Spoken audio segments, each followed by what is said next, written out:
Primera de Tesalonicenses, capítulo 4, versículo 15, dice: conforme a lo dicho por el Señor, afirmamos que nosotros los que estemos vivos y hayamos quedado hasta la venida del Señor, de ninguna manera nos adelantaremos a los que hayan muerto. El Señor mismo descenderá del cielo con voz de mando, con voz de arcángel y con trompeta de Dios. Y los muertos en Cristo resucitarán primero. Luego los que estemos vivos, los que hayamos quedado, seremos arrebatados junto con ellos en las nubes para encontrarnos con el Señor en el aire. Y así estaremos con el Señor para siempre.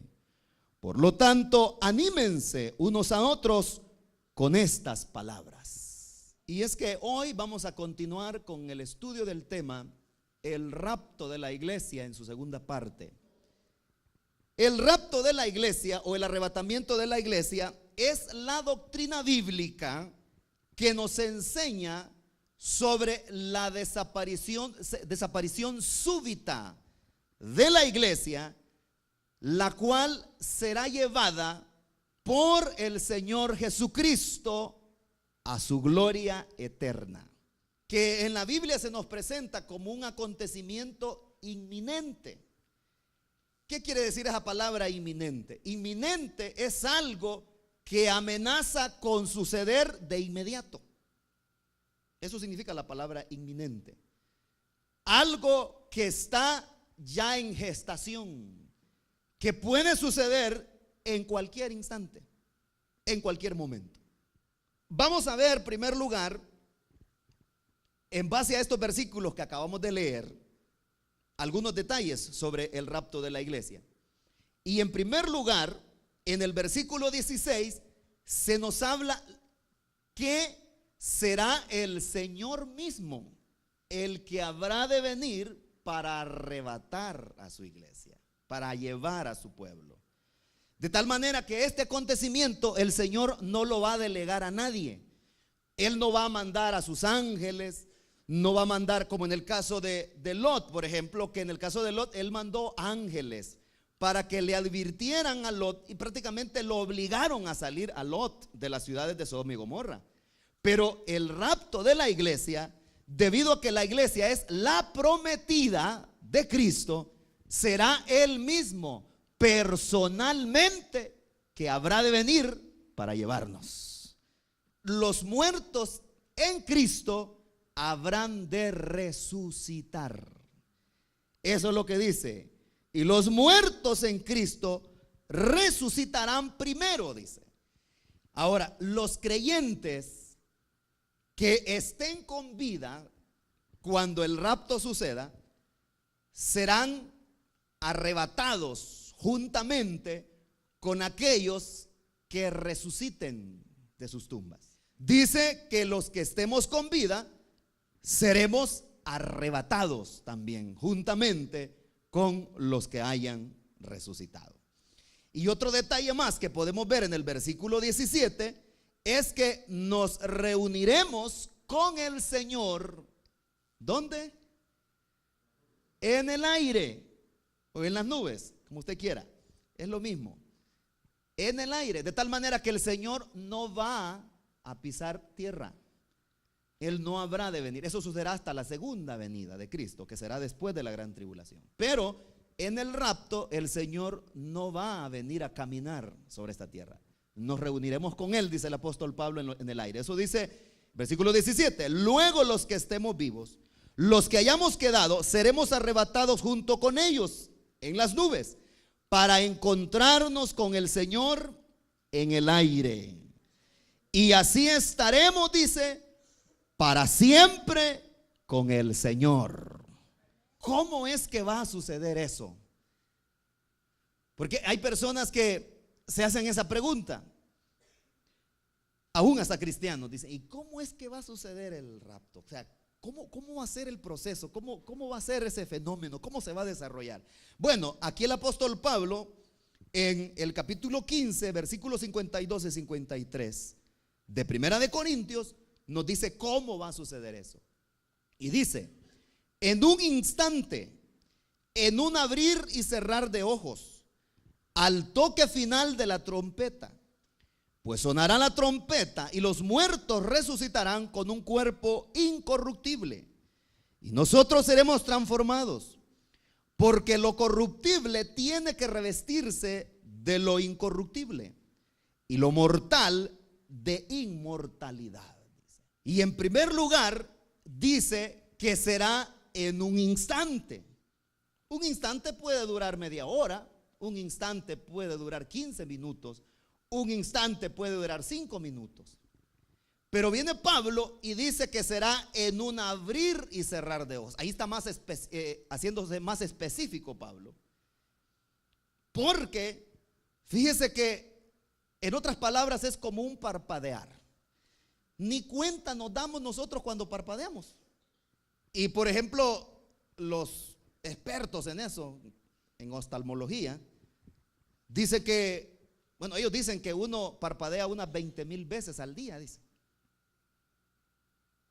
Yo sé que hay personas que parpadean más, ¿verdad? Pero por algún problema nervioso. Pero una persona normal, común y corriente, parpadea alrededor de 20,000 veces al día.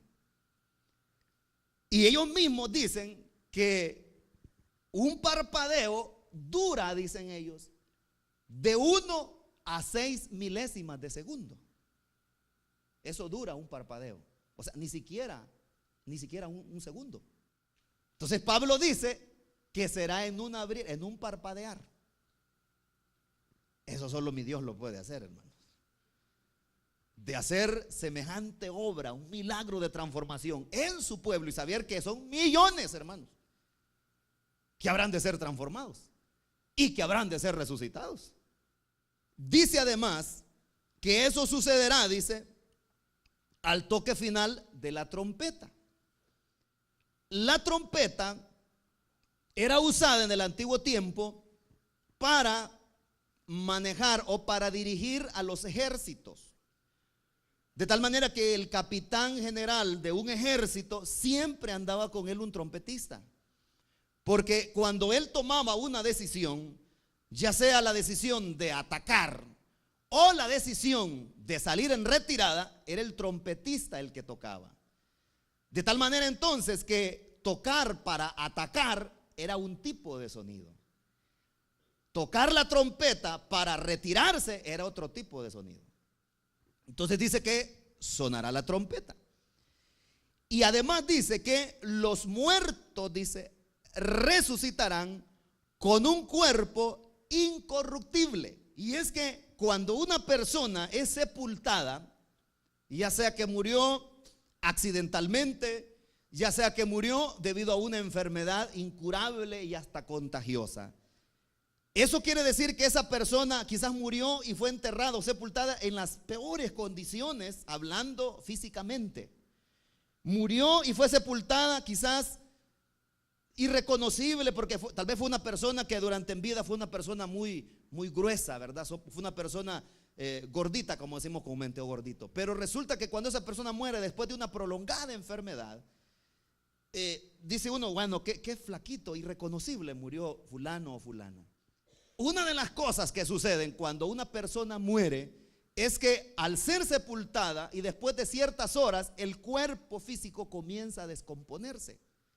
Se desintegra totalmente y vuelve al polvo. Y ahí hay una intervención de elementos naturales que no quiero mencionar ahorita. Pero cuando ese cuerpo el Señor lo resucite, resucitará sin corrupción. Resucitarán con un cuerpo semejante al cuerpo con el que se levantó de los muertos Jesucristo, el Hijo de Dios. Gloria al Señor. Glorioso, hermanos. ¿Y qué pasará con nosotros? Bueno, ya lo vimos. Dice que nosotros, dice, seremos transformados. Seremos transformados. ¿Por qué? Dice Pablo. Porque con este cuerpo que usted y yo tenemos, no podemos entrar al cielo. No podemos. Porque es un cuerpo lleno de bajeza. Porque es un cuerpo lleno de tantas debilidades, hermano. Entonces, ¿qué es lo que hará el Señor para meternos a su gloria, nos va a transformar primero. Y dice, y nosotros, dice, seremos transformados. Y da el motivo porque es necesario que usted y yo, si es que estamos vivos cuando sucede el rapto, vamos a ser transformados. Dice, porque lo corruptible en nuestro cuerpo se corrompe fácilmente, tiene, dice, oiga bien, tiene que revestirse de lo incorruptible, y lo inmortal, dice, de inmortalidad. Todos nosotros aquí, hermanos, somos mortales. ¿Sí sabía usted, verdad? Que somos mortales. O sea, nos morimos con facilidad. Pero cuando el Señor opere esa transformación en nosotros, ya no nos vamos a morir. Ahora, aquí viene la pregunta que muchos se hacen: ¿y cuál es la garantía de que vamos a resucitar? ¿Cuál es la garantía de que los que estén muertos y hayan muerto siendo cristianos evangélicos van a resucitar? ¿Acaso ya hubo alguien que resucitó para no volverse a morir? Bueno, vamos a ver lo que dice la Biblia. Primera de Corintios 15, 20 al 22. Dice el apóstol Pablo: lo cierto es que Cristo ha sido levantado de entre los muertos como primicia de los que murieron. De hecho, ya que la muerte vino por medio de un hombre, también por medio de un hombre viene la resurrección de los muertos. Pues así como en Adán todos mueren, también en Cristo todos volverán a vivir, dice. Porque por medio de Adán, del pecado de Adán, todos nosotros somos pecadores, y dice la Biblia que la paga del pecado es la muerte. Entonces dice el apóstol aquí que Cristo, dice, ha sido levantado de entre los muertos. Y dice en primer lugar que Él es la primicia de los que durmieron. O sea, el primer hombre que resucitó para no volverse a morir es Él. ¿Por qué? Porque si vamos a decir, si no hubieron personas que resucitaron en el antiguo tiempo, sí hubieron muchas. Muchos. Lázaro, por ejemplo, el mismo Señor lo resucitó, pero Lázaro se volvió a morir. Pedro, en el libro de los Hechos de los Apóstoles, dice la Biblia que con el poder de Dios resucitó a aquella mujer llamada Dorcas, la hija de Jairo. El mismo Señor Jesucristo la resucitó, pero se volvió a morir.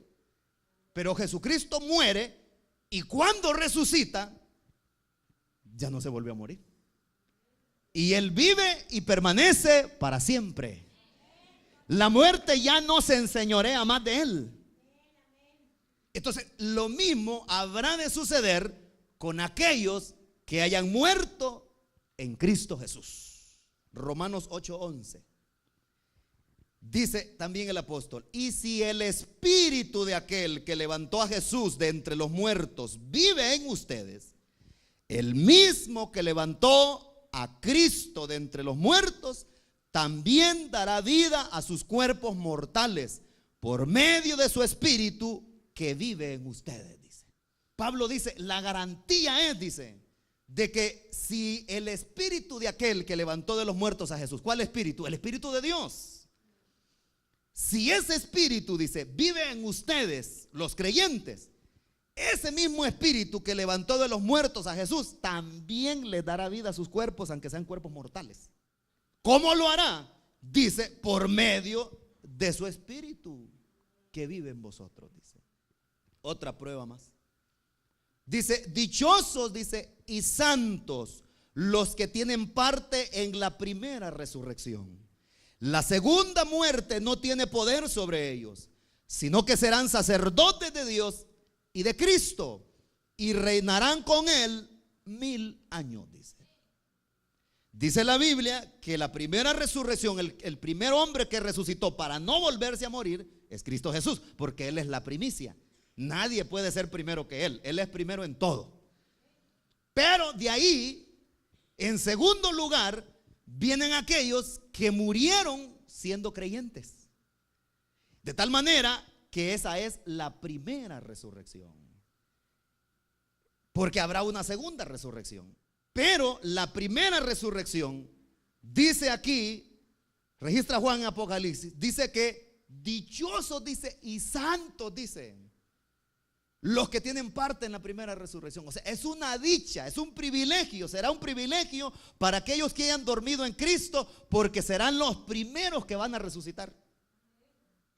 Será un privilegio para los que hayan dormido en Cristo. Uno, hermanos, cuando pierde un ser querido y se fue con el Señor, uno cuando después entiende estas cosas dice: ¿y para qué me estuve lamentando tanto? Porque se murió fulano, mi primo, mi hermano, mi padre. Sí, hermanos, y la Biblia les da un título de dichosos, porque en primer lugar ya están fuera de peligro, y en segundo lugar es que la Biblia le llama bienaventurados, dichosos 3 veces, porque tendrán la bendición, hermanos, de levantarse de las tumbas. Ya me imagino la reventazón de tumbas, hermanos. Dice que, ¿por qué son dichosos? Dice, porque la segunda muerte, que es la muerte eterna, el infierno, dice, esa muerte no tiene poder sobre ellos. Porque aquellos que han creído en Cristo, aquellos que han lavado sus ropas en la sangre del Cordero, no irán a condenación, mas han pasado, dice la Biblia, de muerte a vida. Aleluya, gloria al Señor. De muerte a vida, hermanos.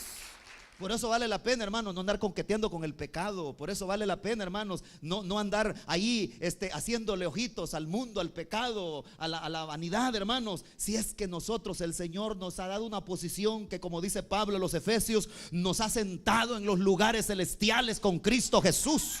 Gloria a su santo nombre.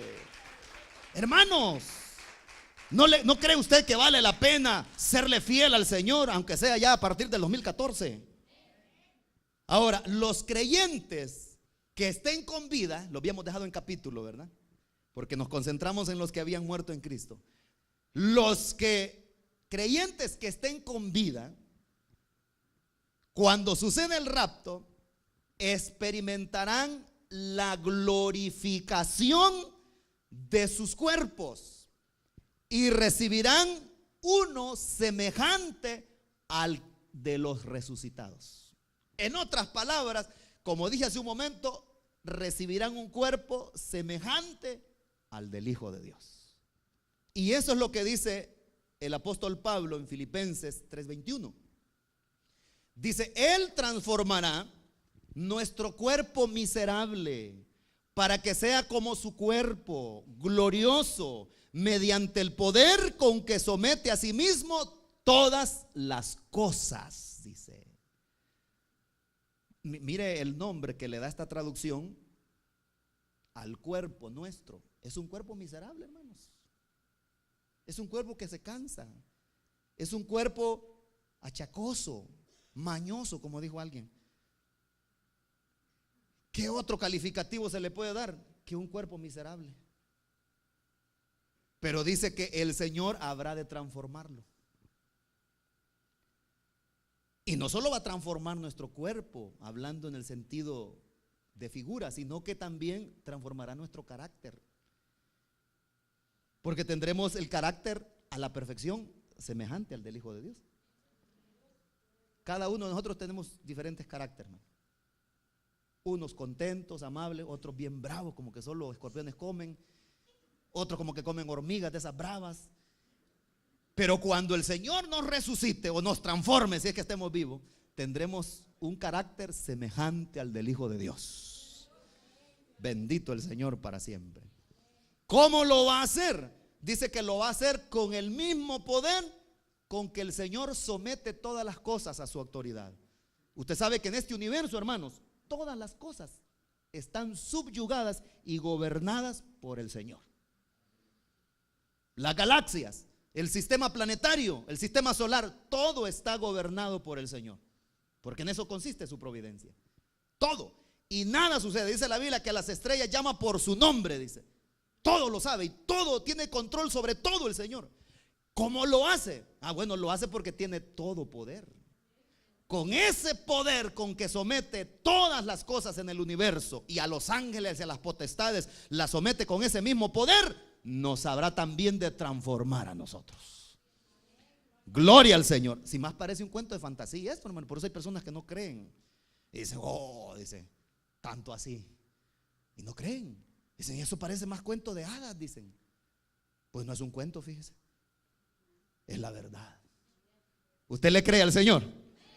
Yo creo lo que este libro santo dice, hermanos. Yo lo creo. Y así habrá de suceder. Ahora, hay otro detalle, hermanos.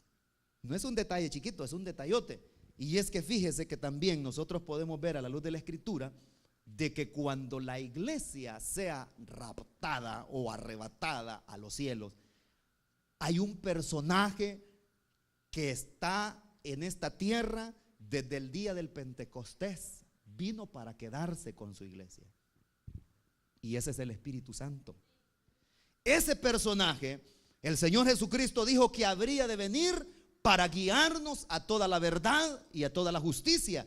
Y Él ha estado con la iglesia durante siglos, como está hoy con nosotros esta tarde. Sí. De tal manera que el creyente puede resistir las pruebas y las luchas más grandes y más feroces, porque el Espíritu Santo nos acompaña. Los mártires de la iglesia, hermanos, sufrieron el martirio sin renegar, sufrieron el martirio sin quejarse, porque el Espíritu Santo les fortaleció en el momento cuando los estaban apedreando, como en el caso de Esteban. El Espíritu Santo, hermano, fortaleciendo a hombres como los reformadores, a hombres que fueron quemados en la hoguera por mantener el testimonio de Cristo. Pero ¿cómo lograron eso? Lo lograron gracias a la ayuda del Espíritu Santo. Hombres, hermanos y mujeres que lograron ver y visualizar con una visión muy amplia los sucesos que venían en el futuro, gracias al Espíritu Santo y a su revelación. Pero resulta que cuando la iglesia sea arrebatada, también el Espíritu Santo se va. Segunda de Tesalonicenses 2:7. Es cierto, dice, que el misterio de la maldad ya está ejerciendo su poder, pero falta que sea quitado de en medio el que ahora lo detiene, dice el apóstol Pablo. Por eso, como dije el jueves, es que Satanás no ha entrado con todo en esta tierra, hermano, porque el Espíritu Santo está aquí, porque aquí está la iglesia. Mientras la iglesia de Cristo está en la tierra, el Espíritu Santo también aquí estará. Ahora bien, aquí viene tal vez alguna pregunta que pudiera hacerse cualquiera. Dice, ¿y por qué va a suceder el rapto? ¿Cuál es el objetivo que Dios persigue al llevarse a los creyentes de la tierra? Bueno, vamos a ver los objetivos, porque Dios nunca hace algo sin objetivos. El primer objetivo es cumplir el compromiso que existe entre Cristo y la iglesia. ¿Cuál es el compromiso que existe entre la iglesia y Cristo? ¿Ah? Sí, exacto, celebrar las bodas, como dice ahí. Pero antes de las bodas, ¿qué existe? ¿Qué es lo que hay? Hay una etapa. La etapa del desposorio, como dice la Biblia, o del compromiso. Entre Cristo y la iglesia hay un compromiso. Y es que la iglesia somos la novia del Cordero. Y cuando nosotros hayamos sido arrebatados, entonces se les celebrarán en gloria las bodas del Cordero. Apocalipsis 19, 7 y 8 dice: alegrémonos y regocijémonos y démosle gloria. Ya ha llegado el día de las bodas del Cordero. Su novia se ha preparado y se le ha concedido vestirse de lino fino, limpio y resplandeciente, dice. De tal manera que será una fiesta de alegría. Cuando nosotros, el Señor nos arrebate y nos lleve a su gloria eterna, será para eso. Y ese es el otro tema que vamos a estudiar después, las bodas del Cordero.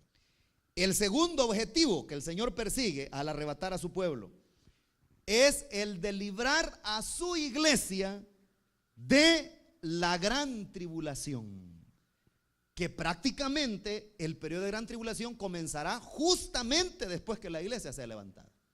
Justamente comenzará. Dice: el malvado vendrá por obra de Satanás, con toda clase de milagros, señales y prodigios falsos.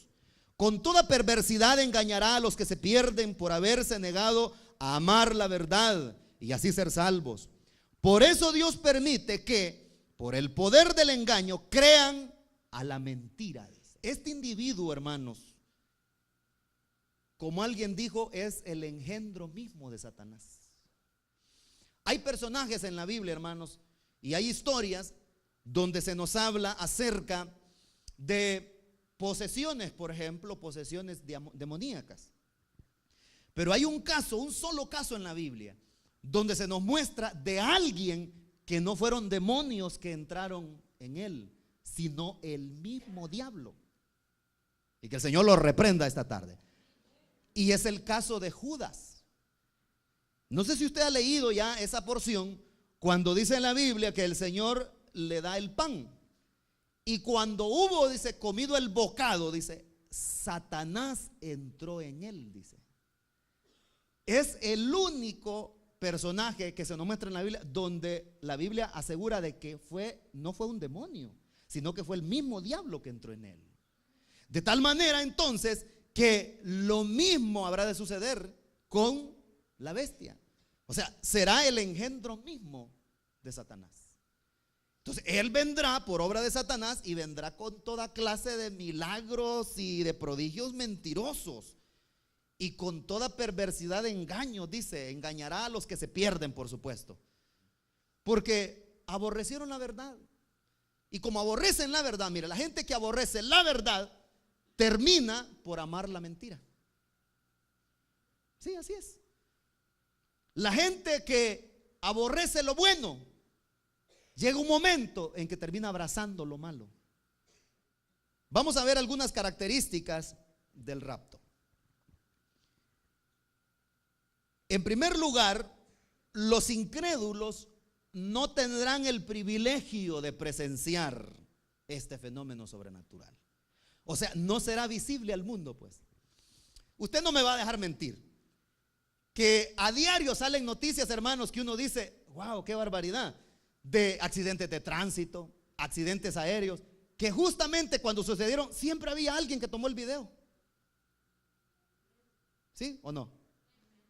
Eso no, siempre dicen. Y en la noticia dicen, había un video aficionado que andaba por ahí y captó justamente el momento cuando el avión se estrelló o cuando el carro dio volteretas y cosas así. Siempre. Y uno dice, bueno, estamos en una época donde nadie se escapa.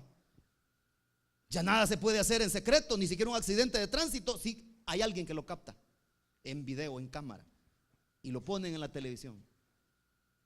¿Cuántos no quisieran o no querrán haber filmado esto?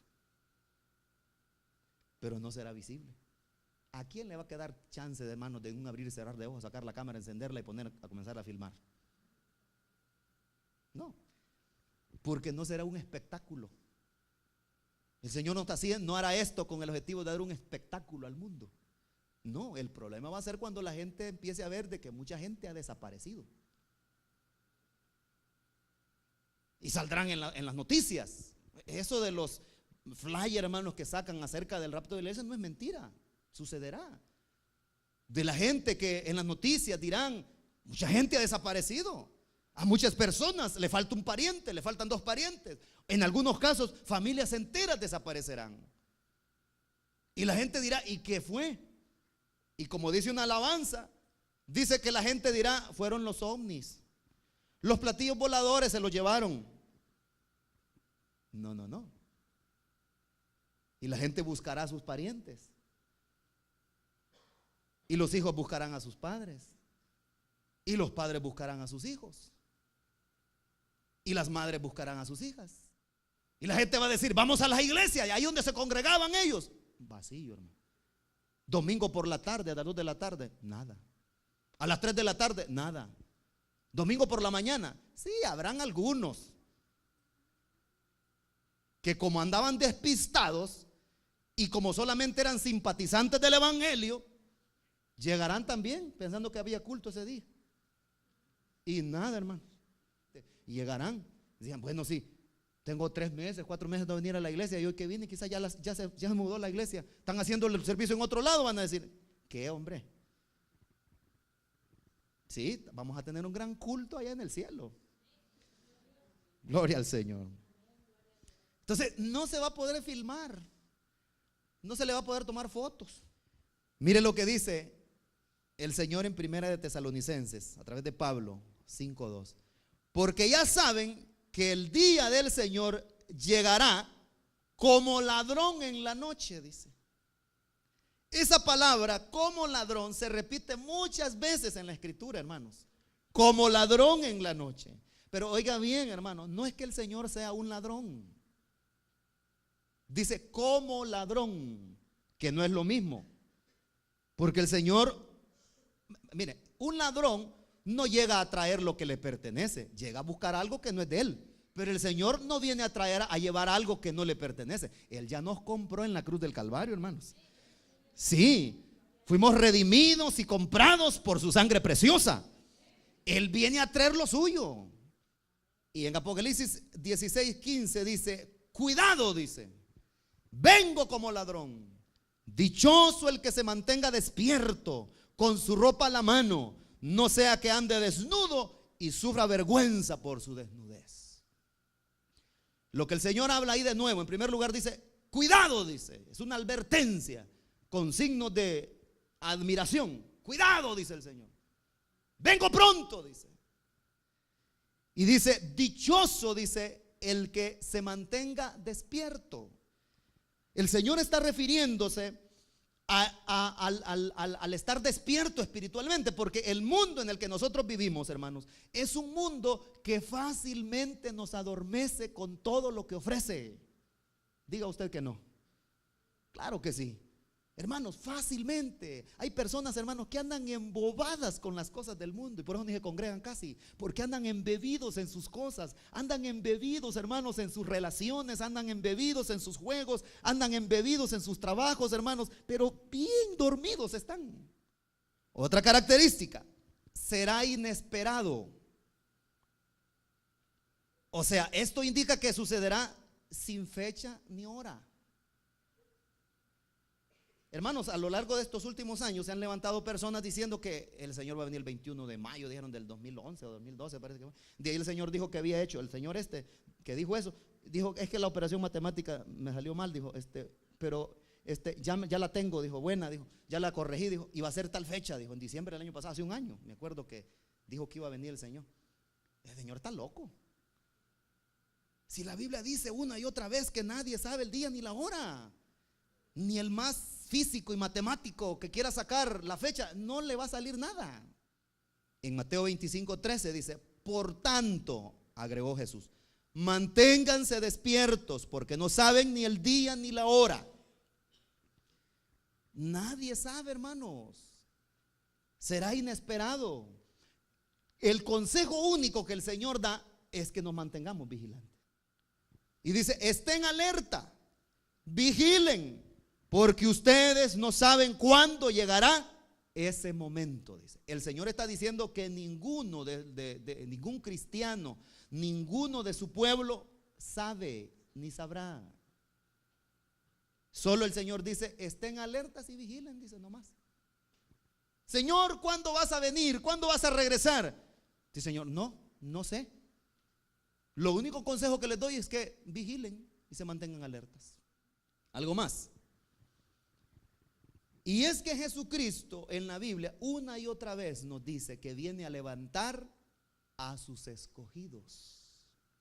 O sea, eso significa que serán arrebatadas aquellas personas que hayan tenido un encuentro personal con Jesucristo. O sea, será selectivo. Si dice la Biblia que viene a levantar a sus escogidos, es porque será selectivo, no es que viene a llevar a todo el mundo, como muchas personas dicen, no, todos nos vamos a ir así, en camarada, nos vamos a ir todos para el cielo. No. Él viene a levantar a aquellos que han tenido un encuentro personal con Él. Él no viene a levantar fanáticos, Él no viene a levantar religiosos, Él no viene a levantar a personas simpatizantes del Evangelio. Él viene a levantar a aquellos que le recibieron, que lavaron sus ropas en su sangre preciosa, aquellas personas que decidieron de una sola vez y para siempre desligarse con el mundo y agradarle a Él. Segunda de Pedro 2:9 dice, todo esto demuestra que el Señor sabe librar de la prueba a los que viven como Dios quiere, y reservar a los impíos para castigarlos en el día del juicio. Hay dos grupos. Hay dos grupos. Y el grupo que el Señor viene a levantar es a su pueblo. Apocalipsis 3:10. Ya que has guardado mi mandato de ser constante, yo por mi parte te guardaré de la hora de tentación que vendrá sobre el mundo entero, para poner a prueba a los que viven en la tierra, dice. Hermanos, como dije hace un momento, debido a que las señales que el Señor da en Mateo 24, en Marcos 13, que habrían de suceder antes de su venida, están dadas ya. Esto, hermanos, puede suceder cualquier momento, en cualquier momento. Tal vez esto puede caer ya en la monotonía, y alguien puede decir, ya rayan eso de decir que puede venir en cualquier momento. Miren, hermanos, es que es cierto. Él puede venir hoy. El rapto puede suceder hoy por la noche, puede suceder mañana, puede suceder a principios del año, puede suceder el 31 a las 12, puede suceder dentro de una hora. Eso puede suceder, hermanos, en cualquier momento. Todo está cumplido. Ya no hay más que esperar, como dice el canto. Todo, hermanos, todo. O sea, el tiempo que estamos viviendo, hermanos, es un tiempo pero bien clave. El tiempo que usted y yo estamos viviendo. Este no es el tiempo para estar jugando. Hay cristianos que les gusta jugar, hermanos. Son bien juguetones. Juegan con el pecado. Lo más terrible es que juegan con su alma. Juegan con el destino de su alma, hermanos. Eso es peligroso, hermanos.